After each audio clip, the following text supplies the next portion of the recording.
یہ انداز جو ہے بڑا ایک چیلنجنگ سا انداز ہے، اور اس کا بھی جو پس منظر ہے پہلے آپ اس کو سمجھ لیجئے۔ نفسیاتی طور پر انسان کو اپنی خطا کا احساس ہو گیا، یہ بھی احساس ہو گیا جو میرا فرض تھا میں ادا نہیں کر رہا ہوں، مجھے ادا کرنا چاہیے، لیکن اب شیطان اگلا حربہ آزماتا ہے۔ دیکھو ابھی فلاں کام پڑا ہے، ابھی فلاں کام ہے، ابھی بیٹیوں کے ہاتھ گیلے کرنے ہیں، ابھی یہ کرنا ہے، ابھی بچے تمہارے چھوٹے ہیں، ابھی تمہارے بیٹوں کی تعلیم کا مرحلہ ہے، میاں ہو جانا ٹھیک، بعد میں سارے تقاضے مطالبے پورے کر لینا، پہلے یہ ذمہ داریاں تو پوری کرو۔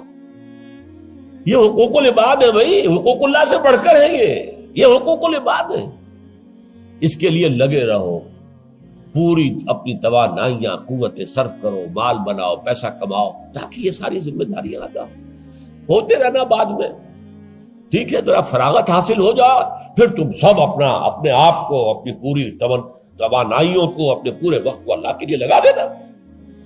یہ ہے تاخیر اور تعویق، اس کا حربہ شیطان کا، یہ سب سے بڑا۔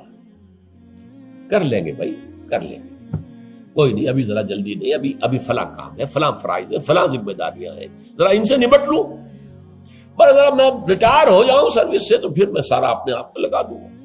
وہ ریٹائرمنٹ کرتے ہیں اس وقت جب آپ کے اندر رہتا ہی کچھ نہیں، اگر آپ کے اندر کچھ رہ جائے تو وہ چھوڑیں گے آپ کو، وہ ساری توانائیاں تو گئی، اب تو آپ کھوکھلا ایک ڈھانچہ لیے پھر رہے ہیں، آپ کے اندر صلاحیت اور قوت کہاں ہے اب؟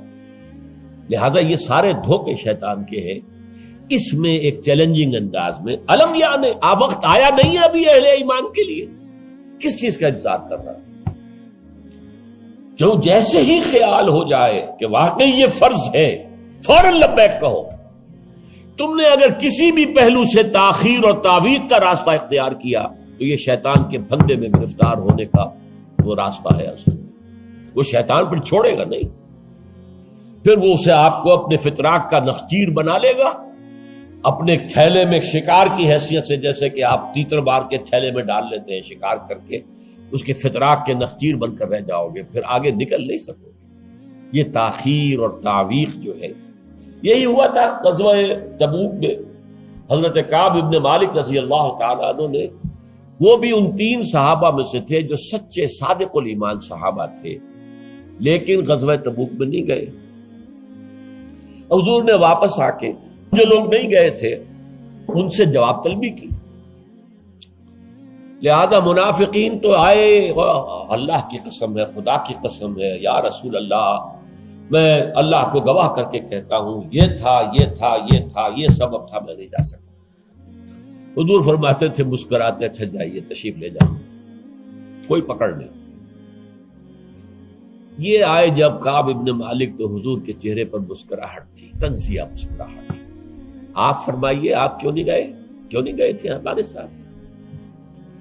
عرض کیا حضور میرے پاس بھی زبان ہے، میں بھی جھوٹ بول سکتا ہوں، لیکن آج میں جھوٹ بول کر آپ کی گرفت سے، آپ کی سرزنش سے اپنے آپ کو بچا لوں گا، لیکن قیامت میں کیا کروں؟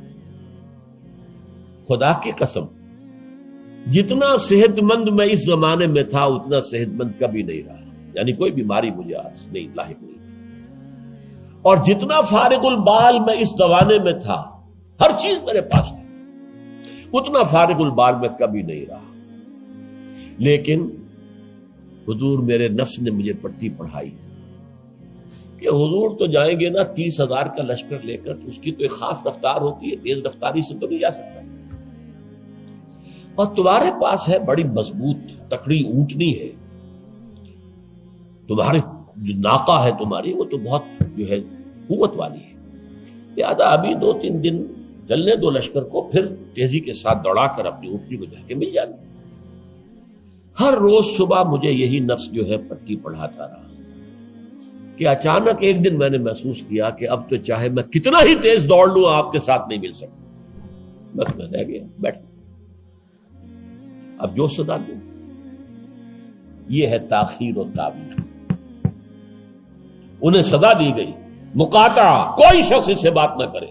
3 صحابہ کا معاملہ ہے، یہ سورہ توبہ کے اندر تفصیل سے آیا ہے، اور صحیح بخاری کی طویل ترین احادیث میں سے پڑھنے کے قابل ہے کہ انہوں نے کیسے بیان کیا اپنے پورے معاملے کو۔ یہ نفس کیسے دھوکہ دیتا ہے. ابھی چند دن اور مدینے کے اندر اپنے نخلستان کی ٹھنڈی چھاؤں کے اندر آرام کر لو، چند دن اور. بھائی جانا ہے، بہت دور جانا ہے، تبوک جانا ہے، کوئی یہ 2 دن میں تو نہیں پہنچ جائے گے حضور. پھر دوڑ کر پکڑ لینا، ساتھ چل مل جانا. یہ دھوکہ شیطان کا، یہ دھوکہ نفس کا. یہ ہے الم یأن للذین آمنوا ان تخشع قلوبہم لذکر اللہ وما نزل من الحق. یہ سب کچھ تم نے 15 آیتیں اگر سورہ حدید کی پڑھ کر بھی تم نے اپنی گردن نیچے کر کے اپنے دل کو نہیں ٹٹولا تو اور کون سی ہدایت آئے گی، کہاں سے آئے گی؟ 15 آیتیں سورہ حدید کی پڑھ کر بھی. تو کیا ابھی وقت نہیں آیا اہل ایمان کے لیے؟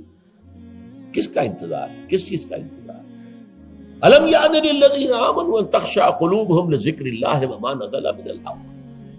کیا وقت آنے گیا اہل ایمان کے لیے کہ ان کے دل جھک جائیں اللہ کی یاد میں، اور جو کچھ حق میں سے نازل ہوا، ما نزل من الحق، یہ پورا قرآن الحق، اس میں سے جو یہ آیات نازل ہوئی ہیں یہ تم نے ابھی سن لی ہیں، پڑھ لی ہیں، اس کے سامنے بھی دل نہیں جھکیں گے تو کب جھکیں گے؟ اس پر بھی اگر دل نہیں پگھلے تو کب پگھلیں گے؟ اس پر بھی اگر دل میں کوئی عزم اور ارادہ پیدا نہ ہوا کہ اپنی جان لگا دینی ہے، کھپا دینی ہے، ان صلاتی و نسکی و محیایا و مماتی للہ رب العالمین، اس پر بھی نہیں ہوا تو کب ہوگا؟ اور کون سی ہدایت آئے گی؟ فَبِأَيِّ حَدِيثٍ بَعْدَهُ يُؤْمِنُونَ، اس قرآن کے بعد اور کون سی چیز کے یہ منتظر ہے جس پر یہ ایمان لائیں گے؟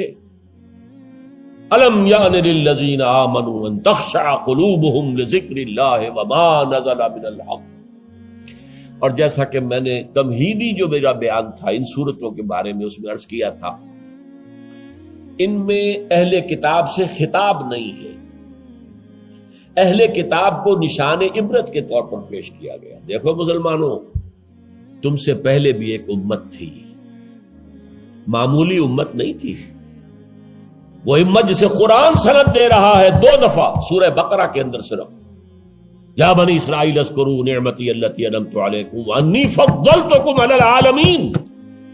اے بنی اسرائیل، یاد کرو میرے اس احسان کو جو تم پر ہوا، میں نے تمہیں تمام جہان والوں پر فضیلت دی تھی. وہ قوم، وہ امت، امت موسیٰ، اس امت کو کتنی کتابیں دی گئی؟ تورات انہیں دی گئی، زبور انہیں دی گئی، انجیل انہیں دی گئی. امت تو ایک ہی ہے. یہ حضرت مریم اسرائیلی نہیں تھی کیا؟ تو چاہے باپ حضرت عیسیٰ کا کوئی نہیں ہے لیکن وہ حضرت مریم کے بیٹے ہیں، اسرائیلی. یہ اسرائیلی نبوت ہے جو چلی آ رہی ہے. حضرت موسیٰ اور ہارون سے شروع ہوئی ہے 1400 برس قبل، اور حضرت عیسیٰ اور یحییٰ پر آ کر ختم ہوئی ہے. یہ سلسلہ نبوت کا، سینکڑوں نبی آ گئے 1400 برس میں. تو آپ اندازہ کیجئے اتنی بڑی امت، لیکن اس کا حال کیا ہوا؟ وَلَا يَكُونُوا، دیکھو نہ ہو جائیں یہ اہل ایمان بھی كَالَّذِينَ أُوتُوا الْكِتَابَ مِن قَبْلُ، ان لوگوں کے مانند جن کو کہ کتاب دی گئی تھی ان سے پہلے. فَطَالَ عَلَيْهِمُ الْأَمَدُ، تو جب ان پر ایک طویل مدت گزر گئی، فَقَسَتْ قُلُوبُهُمْ، تو ان کے دل سخت ہو گئے. اس کا نقشہ کھینچا گیا ہے سورہ بقرہ میں. ثم قست قلوبکم فہی کالحجارۃ او اشد قسوہ. دیکھو اے بنی اسرائیل، اے یہودیوں، اس کے بعد تمہارے دل سخت ہوتے چلے گئے. بدکاری سے، غلط کاری سے، دنیا پرستی سے، شہوت رانی سے، زر پرستی سے دل سخت ہوتے چلے جاتے.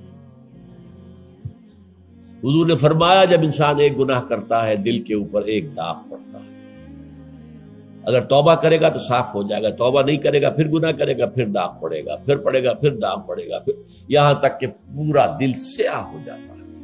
اور حضور نے اپنی مٹھی بند کر کے کہا ایسے ہو جاتا ہے، اب اس میں کوئی ہدایت داخل نہیں ہو سکتی، بند ہو گئی.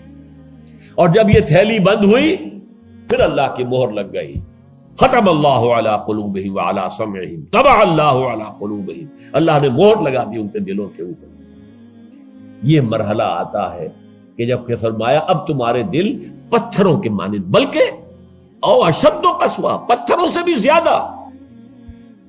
فَإِنَّ مِنَ الْحِجَارَةِ لَمَا يَتَفَجَّرُ مِنْهُ الْأَنْهَارُ، پتھر تو ایسے بھی ہوتے ہیں جن میں سے چشمے پھوٹ بہتے ہیں. وَإِنَّ مِنْهَا لَمَا يَشَّقَّقُ فَيَخْرُجُ مِنْهُ الْمَاءُ، چٹانوں میں ایسی بھی ہوتی ہیں شق ہو جاتی ہیں ان میں سے پانی نکل آتا ہے. وَإِنَّ مِنْهَا لَمَا يَهْبِطُ مِنْ خَشْيَةِ اللَّهِ، چٹانیں ایسی بھی ہوتی ہیں اللہ کے خوف سے گر پڑتی ہیں. وَمَا اللَّهُ بِغَافِلٍ عَمَّا تَعْمَلُونَ، تمہارے دل ان سے بھی سخت ہو چکے ہیں اور اللہ بے خبر نہیں ہے اس سے کہ جو تم کر رہے ہیں.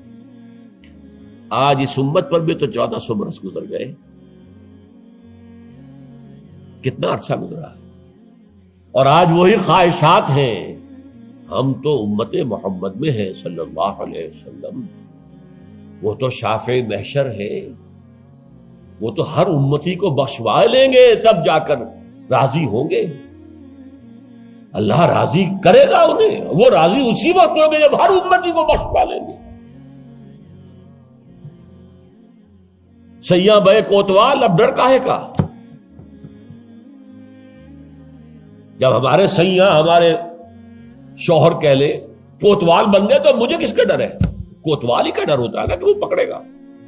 سیاں بے کوتوال، اب ڈر کاہے کا؟ یہ ہے وہ چیز، امانی، دل کا امانی ہو. سیغفر لنا، ہمیں تو بخش دیا جائے گا، ہماری تو شفاعت ہو جائے گی. بھائی کچھ بھی ہے، ہم کلمہ گو تو ہیں، کچھ بھی ہیں، محمد کے نام لیوا تو ہیں صلی اللہ علیہ وسلم. لیکن یہ قرآن مجید میں یہی ان کا قول نقل کیا گیا تھا. یہود نے کہا تھا نحن ابناء اللہ واحباؤہ، ہم تو اللہ کے بیٹوں کے مانند ہیں، اس کے بڑے چہیتے ہیں. تو اللہ نے کیا جواب دیا؟ فَلِمَ يُعَذِّبُكُم بِذُنُوبِكُم، پھر اللہ تمہیں سزائیں کیوں دیتا رہا ہے؟ یہ نبوکدنضر کے ہاتھوں تمہیں کیوں پٹوایا؟ ہیکل سلیمانی کیوں برباد کروایا؟ یہ تم 100 برس تک اسیری میں رہے، بیبیلونیا میں، بابل میں، عراق میں، کیوں؟ تمہارا دوسرا جو تھا ہیکل بنایا تم نے، وہ بھی سن 70 میں گروا دیا ٹائٹس کے ہاتھوں. 1,33,000 ایک دن میں قتل کیے اس نے، ٹائٹس نے 1,33,000 یہودی یروشلم کے اندر ایک دن میں قتل کیے. اندازہ کیا، پچھلی صدی میں 60 لاکھ یہودی جرمنوں نے ختم کیے. 6 ملین. اور ان کو اب بھی یہی کر رہا ہے، we are the chosen people of the lord, ہم تو اللہ کے پسندیدہ بندے ہیں. یہی حال اس امت کا ہے. ہسپانیہ سے ایسے نکالے گئے کہ ایک بچہ تک نہیں بچا. تاتاریوں کے ہاتھوں کروڑ قتل ہوئے. یہ سب کچھ تمہارے ساتھ ہوا کہ نہیں؟ کروسیڈرز کے ہاتھوں تمہاری پٹائی کم ہوئی تھی؟ 88 برس تک بیت المقدس عیسائیوں کے قبضے میں رہا تھا کہ نہیں؟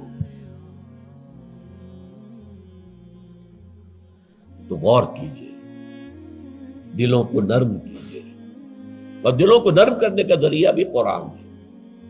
یا ایھا الناس قد جاءتکم موعظۃ من ربکم، موعظہ، واعظ کہتے ہیں اس کو جو دل کو نرم کرے، اس میں رقت پیدا کر دے. رقیق کہتے ہیں پتلی شے کو، رقیق مادہ، رقیق مادہ.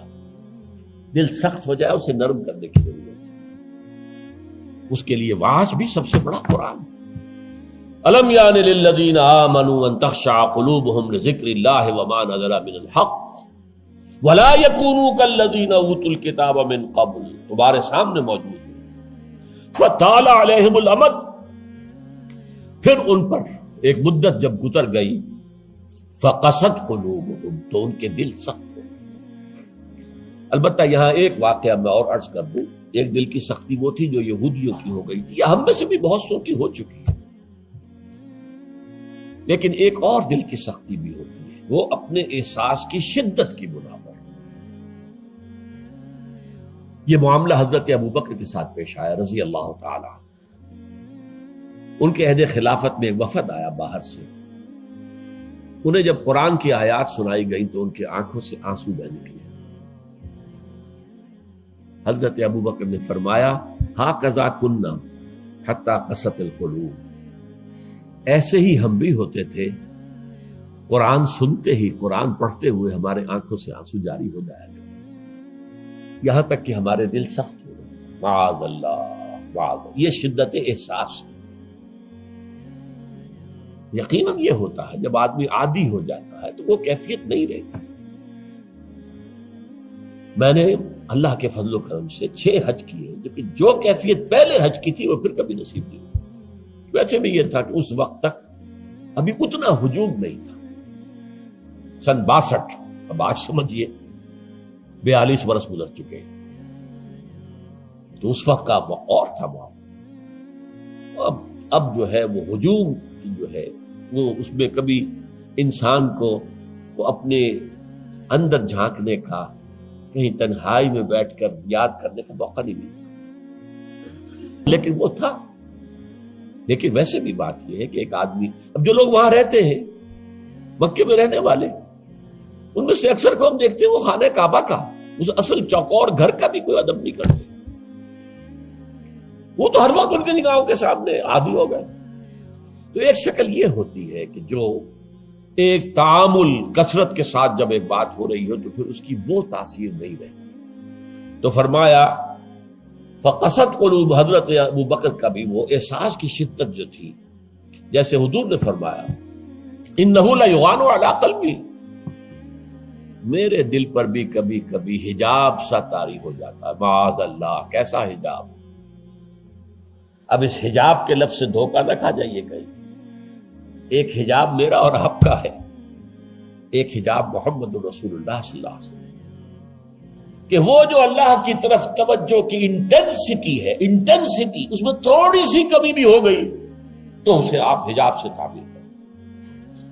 ہمیں تو وہ کیفیت ہی میسر نہیں ہو سکتی، لیکن اس انٹینسٹی کے اندر، یہ لفظ انٹینسٹی انگریزی کا بار بار بول رہا ہوں، اس کی شدت، لیکن شدت کے لفظ کے اندر جو ہے وہ اتنا مفہوم نہیں آتا جتنا انٹینسٹی کے لفظ میں۔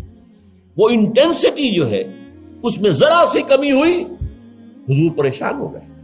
وَإِنَّهُ لَيُغَانُ عَلَىٰ قَلْبِي وَإِنِّي لَأَسْتَغْفِرُ اللَّهَ 70 مَرَّةً فِي كُلِّ يَوْمٍ، اور ہر روز میں 70 مرتبہ استغفار کرتا ہوں اللہ کے جناب۔ تو کیا آپ گناہ کرتے تھے؟ معاذ اللہ، یہ ذرا سی اس توجہ کی شدت میں، انٹینسٹی میں ذرا سی کمی ہوئی، اسے بھی آپ حجاب سے تعبیر کریں۔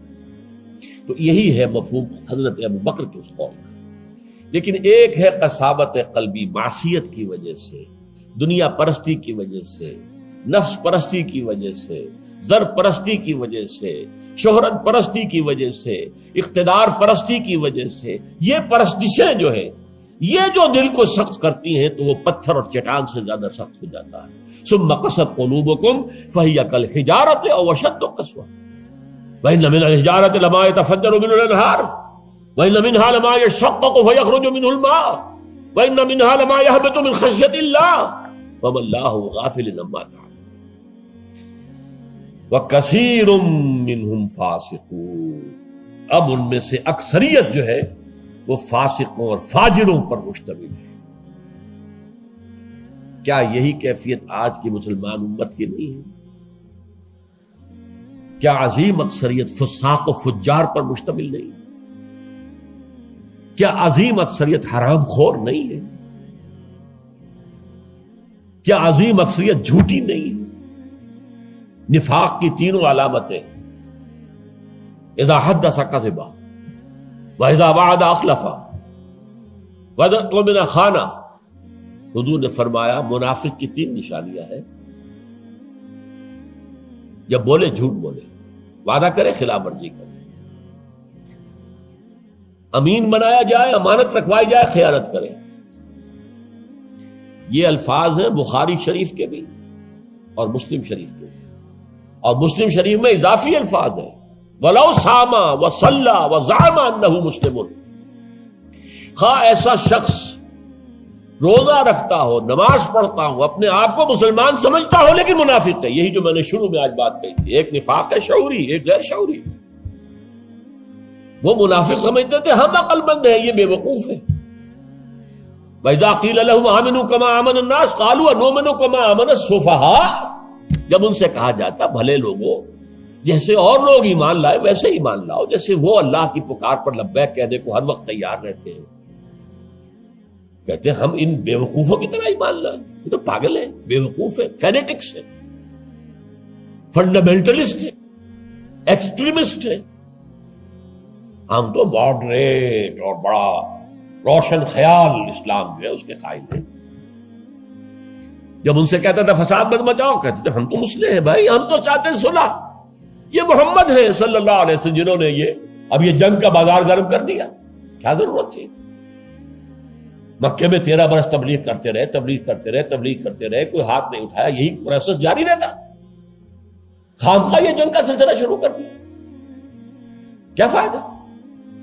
یہ بھی کہا جا سکتا ہے جس دشمن کو گڑ دے کر مارا جا سکتا ہے اسے زہر کا کو دینا ہے. بھائی تمہاری تعلیم اتنی اعلیٰ ہے، اتنی عمدہ ہے، فطرت کے مطابق ہے، پھیلاؤ.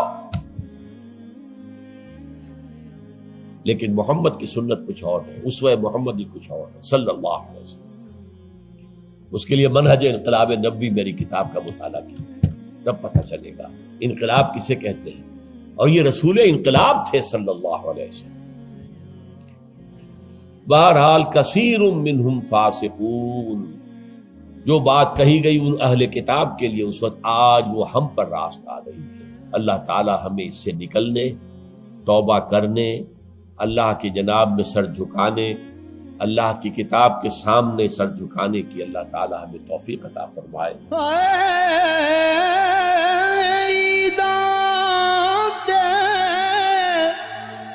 شب رات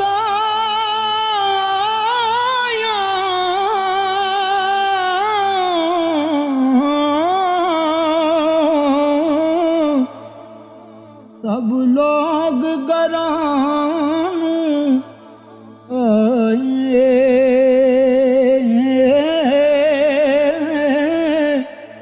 او نہیں آئے او پرت محمد جو آپ ہتھیں دفنا